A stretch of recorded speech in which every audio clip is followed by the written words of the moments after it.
కళల కానాచి కరీంనగర్ జిల్లా ప్రేక్షకులందరికీ నమస్కారం.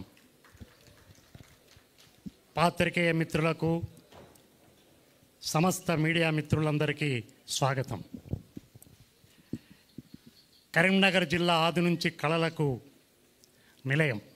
గొప్ప గొప్ప కవులు, కళాకారులు ఉద్భవించినటువంటి నేల మీ అందరికీ తెలిసిన విషయమే. ఎప్పుడో 8 సంవత్సరాల క్రింద సెల్ ఫోన్తో సెల్ ఫోన్తో వీళ్ళు ఎప్పుడైతే చిన్న చిన్న వీడియోలు తీశారో అప్పుడు ప్రారంభమైనటువంటి వీళ్ళ ప్రస్థానం ఇప్పుడు సిరీస్ లెవెల్కి వెదిగింది. విజయవంతంగా సిరీస్ ఇది ప్రదర్శించబడుతుంది. అందుకు నిజంగా వీళ్ళందరూ ఎంతైనా అభినందనీయులు.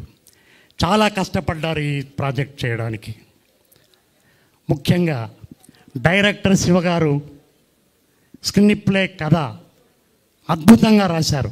సినిమా లెవెల్లో ఇది సినిమాలాగా అనిపించింది, ఏదో సిరీస్ లాగా అనిపించలేదు. అద్భుతమైన, దీనికి పోటీగా నిన్న మొన్న 2-3 రిలీజ్ అయిన 7, 8 2 వేరే పెద్ద కమర్షియల్ సిరీస్.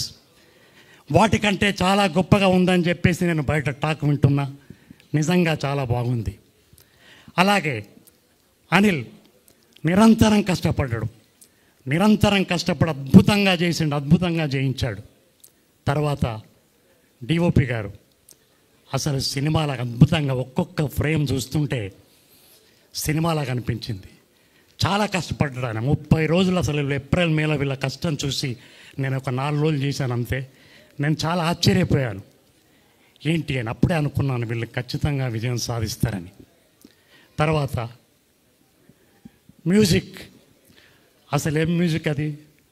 చరణ్ అర్జున్ అద్భుతమైనటువంటి బ్యాక్గ్రౌండ్ మ్యూజిక్. అసలు ప్రతి సన్నివేశానికి ప్రాణం పోసింది, ప్రతి ఆర్టిస్ట్ని ఆ మ్యూజిక్ నిలబెట్టింది. అలాగే జీ తెలుగు, నిజంగా జీ తెలుగు వారు టైఅప్ అయి వీళ్ళని పిలవగానే అనుకున్నాను ఇది తప్పకుండా విజయం అయ్యిద్దని. ఎందుకంటే ఇందులో ఏదే ఉంటుందో అని వాళ్ళు ఉంటే కానీ వాళ్ళు టైఅప్ కారు అనేది నాకు అనిపించింది. అయితే నేను ఎన్నో సీరియళ్ళు, సినిమాలు చేశాను. అది పక్కన పెడితే ఒక క్యారెక్టర్ కోసం నన్ను పిలిపించారు అనిల్ ఫోన్ చేశాను. నాకు వెళ్ళాను.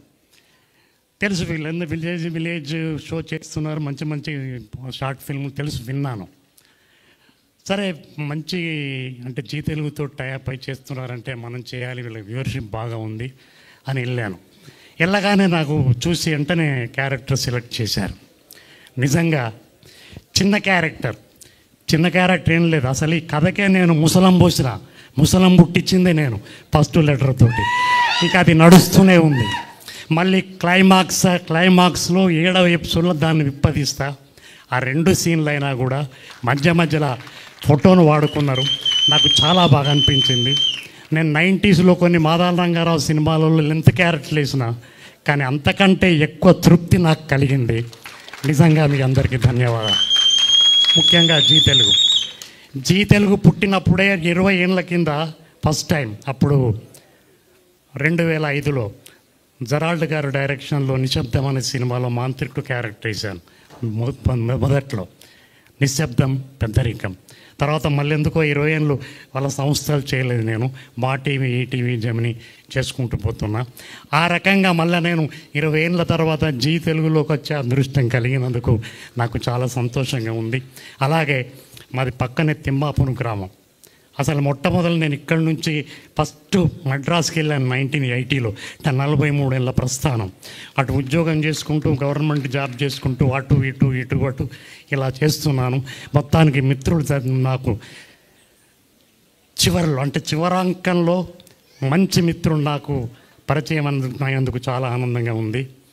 ఇప్పుడు మన జిల్లాలో ఈ రకంగా నాకు మాట్లాడే అవకాశం కలిగించినటువంటి యావత్ బృందానికి కృతజ్ఞతలు తెలియజేస్తూ, ఇంకా చాలామంది మంచి కళాకారులు ఉన్నారు మన జిల్లాలో. అసలు రాష్ట్రంలో సంవత్సరానికి 2000 షార్ట్ ఫిల్ములు తయారైతే ఒక్క ఉమ్మడి కరీంనగర్ జిల్లాలోనే 1500 షార్ట్ ఫిల్ములు తయారవుతున్నాయి. అలాంటి షార్ట్ ఫిల్మ్ నుంచి వచ్చిన సెలబ్రిటీయే మన ఆర్ఎస్ నంద. కాబట్టి మనం ఏ మీడియాను తక్కువ చేయడానికి లేదు.